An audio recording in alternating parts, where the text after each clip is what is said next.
మనం ఈరోజు 29వ కీర్తన నుండి కొన్ని మాటలు జ్ఞాపకం చేసుకుందాం. ఈ కీర్తనలో మనం ఎక్కువగా వినే మాట యెహోవా స్వరము అనే మాట. ఇది దాదాపు 7 సార్లు ఈ కీర్తనలో వాడబడి ఉన్నది. యెహోవా స్వరము, యెహోవా స్వరము, యెహోవా స్వరము అనే మాట.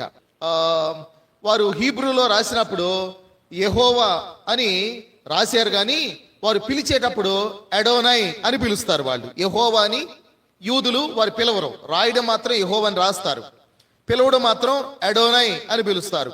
అంటే సర్వశక్తి గలవాడు అని అర్థం అడోనై. అయితే పాత నిబంధనలు ఆయన ఎలోహీమ్గా పిలువబడ్డాడు. ఎలోహీమ్ అనేది అది ప్లోరల్ అని మనం చాలాసార్లు జ్ఞాపకం చేసుకున్నాం. ఇంగ్లీష్లో చివరిలో ఎస్ వస్తేనేమో అది ప్లోరల్ అవుతుంది. అలాగనే హీబ్రూలో ఈమ్ అనే పదం వస్తే కనుక అది ప్లోరల్ అవుతుంది. మయీమ్ అనే పదం అషమాయిం అన్నట్టుగానే, అంటే ఆకాశములు, హషమాయిం ఆకాశములు అని. కనుక ఎలోహీమ్ అన్నప్పుడు అది ప్లోరల్ అని మనం గుర్తుపెట్టుకోవాలి, బహువచనం అని. అంటే దేవుళ్ళు కాదు, ఒక దేవుడులోనే బహుళత్వం ఉన్నది. కాబట్టి ఆ దేవుడు యెహోవాగా పిలువబడ్డాడు. యెహోవా అన్నప్పుడు ఆయన ఒక్కడే కాదు, ఆయన ముగ్గురుగా ఉన్నవాడు అని. అందుకని పాత నిబంధనలో తండ్రిని యెహోవాగాను, కుమారుని యెహోవాగాను, ఆయన పంపిన ఆత్మను యెహోవాగాను పిలవడం అనేది పాత నిబంధనలో మనం చూస్తాం. క్రొత్త నిబంధనలోకి వచ్చేసరికి ఆ ముగ్గురు కలిపి ఒకే పేరు, యేసు అనేటువంటి పేరు. అందుకనే తండ్రి యొక్కయు, కుమారుని యొక్కయు, పరిశుద్ధాత్మ యొక్కయు నామమున అని వాడాడు. కాబట్టి అదే దేవుడు మరి క్రొత్త నిబంధనలో యేసు అనే పేరుతో ఆయన పిలువబడ్డవాడిగా మనం చూస్తాం. అయితే పాత నిబంధనలో యెహోవా అన్నప్పుడు అది ఆయన యొక్క గుణగణాల్ని చూపించేటువంటి పదం. అంటే యెహోవా అన్నప్పుడు ఆయన ఇశ్రాయేలు నిబంధన దేవుడు అని అర్థం. యెహోవా అంటే ఎవరు? యెహోవా ఇశ్రాయేలీల యొక్క నిబంధన దేవుడు, కావనెంట్ గాడ్. ఇశ్రాయేలీలతో నిబంధన చేసిన దేవుడు ఆయన అని యెహోవా అన్నప్పుడు ఇతర రాజ్యాల వాళ్ళందరూ కూడా ఆయన ఎలా తెలుసుకుంటారంటే ఆయన ఇశ్రాయేలీలతో నిబంధన చేసిన దేవుడు అని గుర్తుపెట్టుకుంటారు. ఆ నిబంధన దేవుడు ఆయన స్వరాన్ని గురించి దావీదు ఇక్కడ చక్కగా వర్ణించడం మనం చూస్తా ఉన్నాం. ఈ కీర్తన 11 చరణాలు ఉన్నాయి. 3 భాగాలుగా ఈ కీర్తన మనం ధ్యానం చేయొచ్చు. 1, 2 చరణాలు యెహోవాను ఆరాధించమనే ఆజ్ఞ ఇందులో మనం చూస్తాం 1, 2 చరణాల్లో. 3 నుండి 9 చరణాల్లో యెహోవా యొక్క అద్భుత స్వరము మనం చూస్తాం.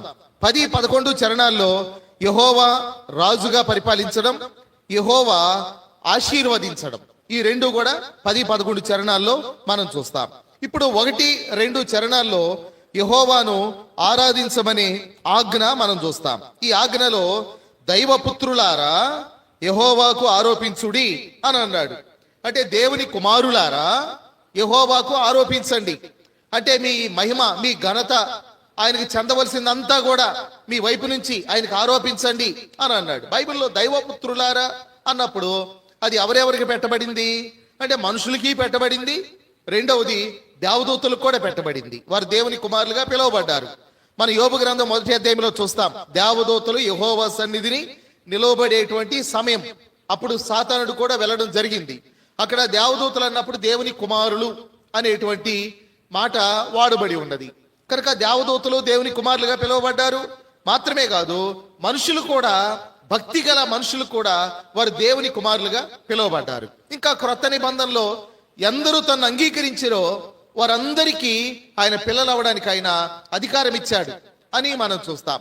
కాబట్టి ఆయన పిల్లలందరూ కూడా ఆయన ఆరాధించాలి అనే ఒక ఆజ్ఞ ఇక్కడ మనం చూస్తాం. అందుకని యేసుప్రభు వారు అన్నారు కదా, అమ్మా ఒక కాలం వచ్చుచున్నది, ఆ కాలమున యెరూషలేములో కానీ ఈ కొండ మీద కానీ ఆరాధించరు, తను ఆరాధించేవారు ఆత్మతోనూ సత్యముతోనూ ఆరాధించే కాలం. అంటే అందరూ కలిసి పాత నిబంధనలో దైవపుత్రులారా అని అన్నారు, కానీ క్రొత్త నిబంధనకు వచ్చేసరికి స్త్రీలైనా పురుషులైనా అందరూ ఆయన ఆరాధించడానికి, ఆత్మతో సత్యముతో ఆరాధించడానికి మనం అందరం కూడా ఆహ్వానింపబడ్డ వారంగా మనం చూస్తాం. కనుక ఈ మాటలు చెప్తూ ప్రభావ మహాత్మ్యములను యెహోవాకు ఆరోపించుడి అని అన్నాడు. కాబట్టి ఆయనకు మనం ఏం ఆరోపించాలి? ఆరోపించడం అంటే ఏంటి? ఆరోపించడం అంటే చెల్లించడం, అర్పించడం, ఆయనకి ఇవ్వడం. ఏమేమి అర్పించాలి? ప్రభావాన్ని అర్పించాలి, మహిమను అర్పించాలి, మహాత్మ్యాన్ని అర్పించాలి. కాబట్టి ఆయన ఒక్కడే ఘనతకు పాత్రుడు అనే విషయాన్ని ఆయనకు మనం చెల్లించవలసిన వారమైంటున్నాం. ఎలాగూ అనంటే మన పెదవులతో, మన నోటితో, ప్రభా నీ ఒక్కడవే ఘనుడవు, నీ ఒక్కడవే దేవుడవు, నీ ఒక్కడవే రక్షకుడవు అని. అందుకనే బైబిల్లో వేల్పులలో నీ వంటి వారు ఎవరును లేరు. పరిశుద్ధతను బట్టి మహనీయుడు, స్తుతికీర్తన బట్టి పూజనీయుడైన దేవుడు. దాన్ని ఏమంటారంటే జిహ్వా ఫలం అర్పించడం అన్నారు. అంటే మన నోటితో ఆయన ఆరాధించడం. మనం ఎందుకు వచ్చాము ఈ స్థలానికంటే ఆయన సమాజము ఎదుట, ఆయన ప్రజల ఎదుట ఆయన ఆరాధించడానికి, ఆయన ఔన్నత్యాన్ని, ఆయన గొప్పతనాన్ని, ఆయన ప్రభావాన్ని జ్ఞాపకం చేసుకొని ఆయన కొనియాడడానికి మనం ఈ స్థలానికి వచ్చాం. కాబట్టి మనం ఆయనకు ఆరోపించడానికి మహిమ, ఘనత, ప్రభావం, మహాత్మ్యము ఆరోపించడానికి ఇక్కడికి వచ్చాం.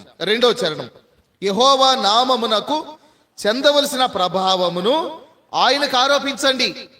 అంటే ఇంకా ఆయన నామానికి చెందవలసిన ప్రభావం ఇంకా దేనికి, ఇంకెవ్వరికి ఆరోపించడానికి లేదు. బైబిల్లో యెషయా గ్రంథం 42వ అధ్యాయంలో ఆయన ఇలా చెప్పాడు. యెషయా గ్రంథం 42వ అధ్యాయము 8వ చరణం, యెహోవాను నేనే, ఇదే నా నామము, మరి ఎవరికి నా మహిమను నేను ఇచ్చువాడను కాను. నాకు రావలసిన స్తోత్రమును విగ్రహములకు చెందనీయను అని అన్నాడు. అది ఆయనకు మాత్రమే చెందవలసింది, ఆయనకు మాత్రమే ఆరోపించవలసింది. ఆయనకు రావాల్సిన మహిమ, ఆయనకు రావాల్సినటువంటి స్తోత్రమును ఆయన ఇంకా విగ్రహాలకు చెందనీయడు. ఆయన ఒక్కడికే ఆ మహిమ, ఆ ఘనత, ప్రభావం చెందవలసింది. అందుకని ఈ లోకంలో ఘనులు ఎంతమంది అని ఉండొచ్చు. కొన్నిసార్లు మన దృష్టిలో కూడా గొప్పవారు ఎంతమందో ఉండొచ్చు మన భావనలో. కానీ దేవుడి కంటే ఎక్కువ కాదు కదా. కాబట్టి దేవుడి కంటే ఎవ్వరు ఎక్కువేం కాదు. తల్లి అయినా, తండ్రి అయినా, అన్న అయినా, తమ్ముడైనా, అక్క అయినా, చెల్లెలైనా, ఎవరైనా సరే దేవుని స్థానం ఇంకెవ్వరికి చెందదు. కాబట్టి లోకంలో కొంతమంది యవనస్తులు లోకంలో ఉన్న హీరోల కోసం పరిగెత్తేవారు ఉన్నారు. వాళ్ళ కోసం బట్టలు చింపుకునేవాళ్ళు, వాళ్ళ కోసం డబ్బులు ఖర్చు పెట్టేవాళ్ళు, వాళ్ళ కోసం ప్రయాసపడేవారు. కొంతమంది క్రికెటర్స్ని అభిమానించేవారు. రకరకాల అభిమానులు ఉన్నటువంటి వ్యక్తులు లోకంలో చాలా మంది ఉండొచ్చు. అయితే మనం అందరికంటే ఎక్కువగా గౌరవింపదగిన వాడు మన ప్రభువైన యేసుక్రీస్తు మాత్రమే. అందుకని యెహోవా నామమునకు చెందవలసిన ప్రభావమును ఆయనకు ఆరోపించుడి. తర్వాత ప్రతిష్ఠితములకు ఆభరణములను ధరించుకొని ఆయన ఎదుట సాగిలపడుడి అన్నాడు. పాత నిబంధన కాలంలో వారు దేవుని యొక్క మందిరానికి వెళ్ళేటప్పుడు, దేవుని ఆరాధించడానికి వెళ్ళేటప్పుడు రకరకాల ఆభరణాలు ధరించి వెళ్ళేవారు. యాజకులకు కూడా ఉన్నాయి ఆభరణాలు. కనుక స్త్రీలే కాదు, పురుషులు కూడా రకరకాల ఆభరణాలు ధరించి వారు దేవుని సన్నిధిలో ఆరాధించడానికి వెళ్ళేవారు. అయితే తర్వాత కాలంలో ఏమైంది? వాళ్ళ ఆభరణాలు ధరించి వాళ్ళు విగ్రహారాధన చేయడం ప్రారంభించారు. వారు ఆభరణాలతో విగ్రహారాధన చేయటం ప్రారంభించారు. అలాగా విగ్రహారాధన చేసే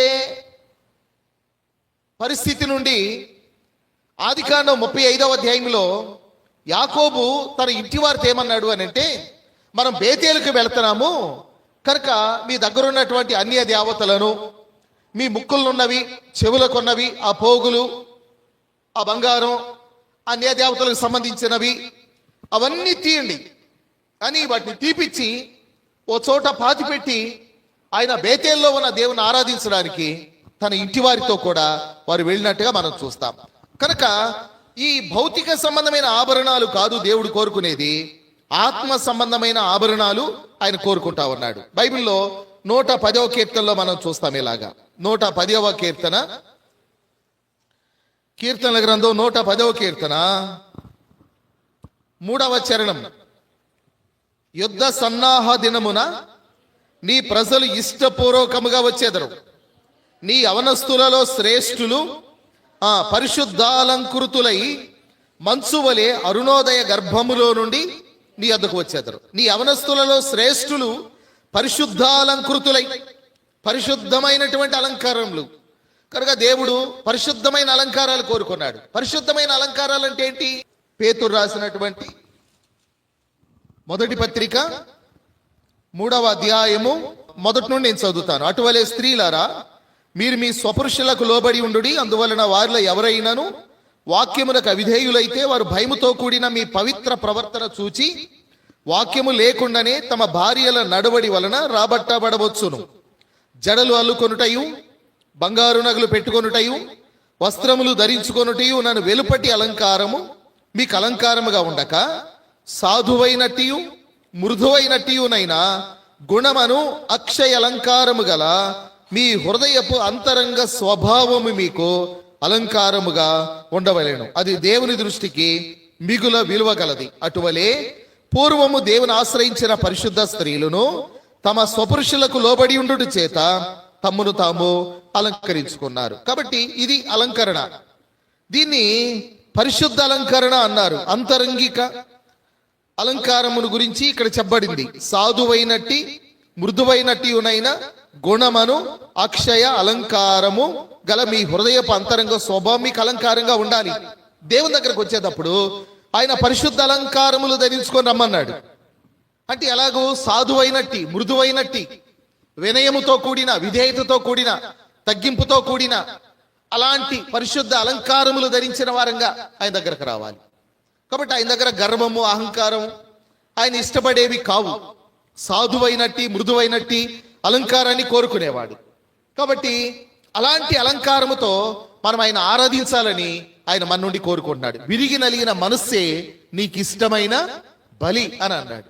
అది ఎట్లా? మాటల్లోన కొంతమంది మాటలు ఎంత వినయము, ఎంత విధేయత, ఎంత తగ్గింపు, ఎంత విరిగి నలిగిపోతారు. అసలు నలిగిపోవటమే కాదు, బూడిదైపోతారు మాటల్లో. కానీ జీవితంలో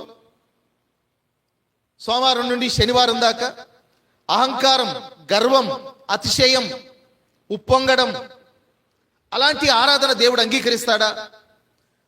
అనుదిన జీవితంలో మనం జీవించిన మన ప్రవర్తన, మన నడవడిక ఆదివారం మనం ఆరాధించే ఆరాధనకు అది సహాయకరంగా ఉంటుంది. అందుకనే దేవుడు అన్నాడు, వారు పెదవులతో నన్ను ఆరాధిస్తా ఉన్నారు కానీ వారి హృదయం నాకు దూరంగా ఉంది. వారు పెదవులతో ఆరాధిస్తా ఉన్నారు, దాన్ని వ్యర్థమైన ఆరాధన అన్నాడు ప్రభు. మీరు వ్యర్థంగా ఆరాధిస్తా ఉన్నారు, ఇలాగా అది వ్యర్థమైన ఆరాధన, ఇంకా తెలియని ఆరాధన అని కూడా అన్నాడు. యోహాను సువార్త 4వ అధ్యాయంలో సమరయ స్త్రీతో మాట్లాడుతూ, అమ్మా మీరు మీకు తెలియని దాన్ని ఆరాధిస్తా ఉన్నారు, మేము మాకు తెలిసిన దానిని ఆరాధిస్తా ఉన్నాం. దాన్ని తెలియని ఆరాధన, వ్యర్థమైన ఆరాధన అని కూడా అన్నారు.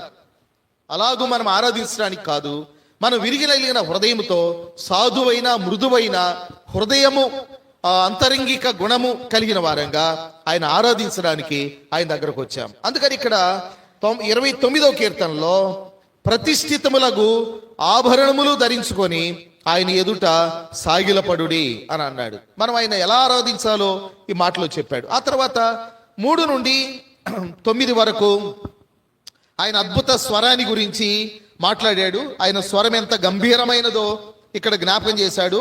ఆయన స్వరం ద్వారా జరిగిన కార్యాలు మనం ఆదికాండం 1వ అధ్యాయంలో చూస్తే ఆయన మాట ఎంత శక్తివంతమైందో మనం ఎరుగుదాం. అయితే ఆయన మనల్ని రక్షించడం కొరకు ఆ గంభీరమైన స్వరాన్ని వాడలేదు. ఆయన స్వరాన్ని వాడలేదు కానీ ఆయనే శరీరమును ధరించి మనల్ని రక్షించడం కోసం ఆయన భూమి మీదకి దిగి వచ్చాడు.